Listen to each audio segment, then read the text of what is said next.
Good news ba or bad news ba? Tara, pag-usapan natin. Ano nga ba ito na binago ni Facebook? Ano bang tawag sa kanya? Ang tawag sa kanya, guys, is Content Monetization Beta. Imbis na meta, ginawang beta. Di ba?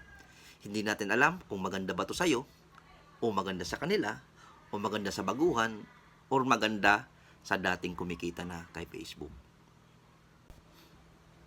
Tara, pag-usapan muna natin kung ano yung mga tools na kailangan mo i-unlock upang maging eligible ka at kumita dito kay Facebook Meta. Una, pag-usapan natin yung Facebook profile.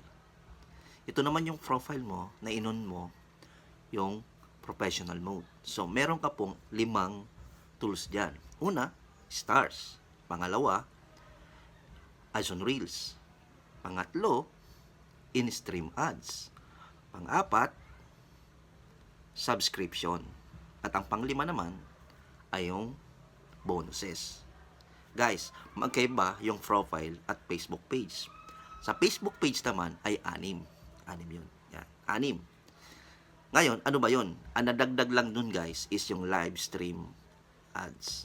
Yung habang naka-live ka, may pumapasok na ads. Sige, pag-usapan natin ng mas malinaw kung ano nga ba ito si Facebook Monetization Beta. Kupal ka ba? Boss! Sige, pag-usapan natin. 'Di ba? Sa Facebook profile mo, meron kang 5 earnings or 5 tools na kailangan mo i-unlock. Una, stars, ads on reels, stream ads, subscription, at saka bonuses. Ang kagandahan dito kay Beta ay pinagsama na ang 3 tools. Ano bang tools na yon? Ads on reels,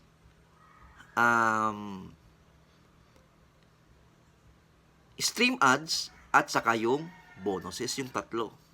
Kikita ka sabay-sabay sa tools na to in one place. O di ba? Meron pa. Ang mas lalong pinaganda, kahit chismosa sa bahay nyo at mahilig magparinig through text sa Facebook, kung eligible siya or monetize siya kay Facebook, kikita siya. Kahit text lang. Text post ang tawag doon. Okay? Picture. Mahilig ka mag-picture. Mahilig ka mag-photograph.